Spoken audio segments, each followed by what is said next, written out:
I realized this summer that I hadn't updated my animation reel since 2013. And as I gathered up all the material, I realized that it charted basically my whole professional career as an animator. And since I haven't animated now for a few years and I might not animate again for a while, this reel isn't so much about looking ahead to getting my next project as it is about looking back and sharing my experience starting out as a professional animator. So I hope this reel will be interesting and helpful to all you animators out there, especially those who are just beginning their careers.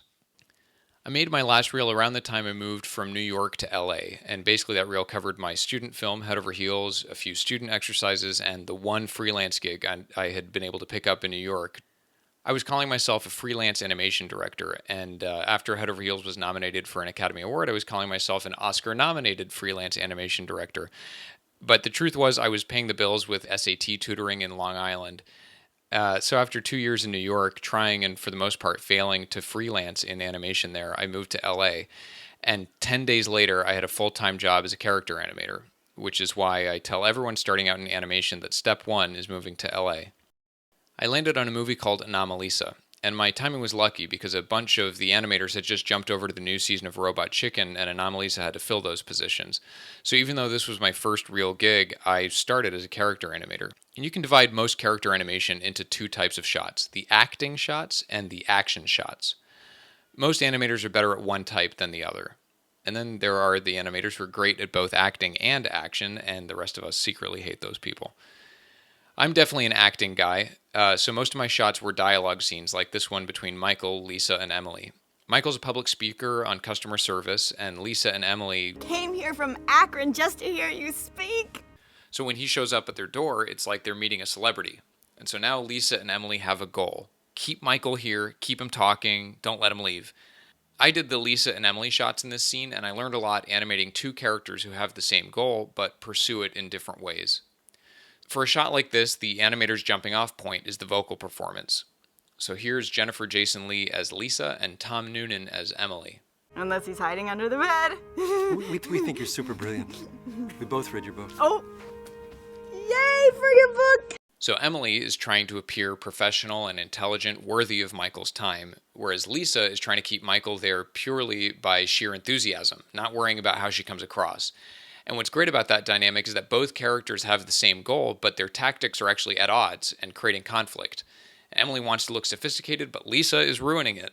Lisa, you're being nuts. Which makes it fun to watch. But it's also important for the animator to understand because the vocal track can only guide half of your performance. So I have to animate Emily even when Lisa is talking and vice versa. So how does this character listen? How does this character wait? Hopefully you can watch just Emily or just Lisa for the whole sequence and you'll see a living, thinking character who's active even when she's not talking. Oh my god. Hello? Oh, do I look awful? I was just taking my makeup off. Oh my god. Ugh, don't look at me. I can't believe you're in our room. We came here from Akron just to hear you speak. Oh my god, please don't look at me. You can look at me. Emily, is there something we can do for you? I mean, I don't mean that in a weird way, although, no. I'm kidding. I'm just, oh my god. Oh, nope. Nope. Unless he's hiding under the bed. we think you're super brilliant. We both read your book. Oh. Yay for you. Well, yes. As a matter of fact, we're both team leaders in a phone room. We read your book, and productivity went up 90% in our department. You're so smart. I'm not sure I should even say words in front of you because you'll see how dumb I am. Shut up, Lisa. Oh, God, no. Yuck. Me? Yuck. No way. No way. Lisa, you're being nuts. Oh, Yeah. I think we could manage that. Right, Lisa? do you need to find your friend, though?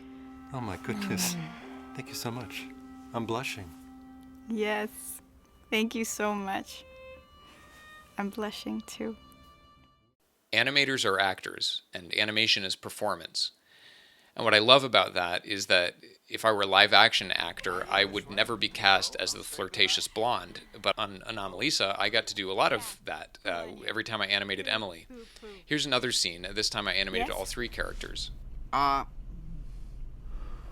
was wondering if maybe you'd want to come to my room for a little nightcap. Oh. I feel odd asking in front of you, Emily, but I didn't know how else. No, it's okay. I understand. You sure you don't mean Emily? Everyone always likes Emily better.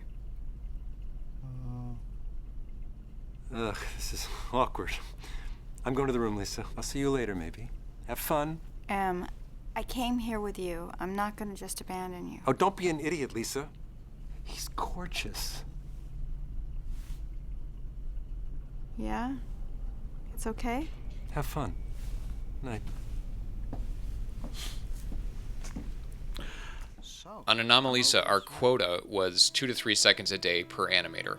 One guy used to complain that we were doing 2 seconds every day, whereas live action does 2 seconds every 2 seconds. One reason it had to move that slow was the animation style, which is incredibly soft and liquidy. There's a hyper-realistic aesthetic to the character design, and the movement had to fit in with that, so we wanted to avoid anything too cartoony or snappy.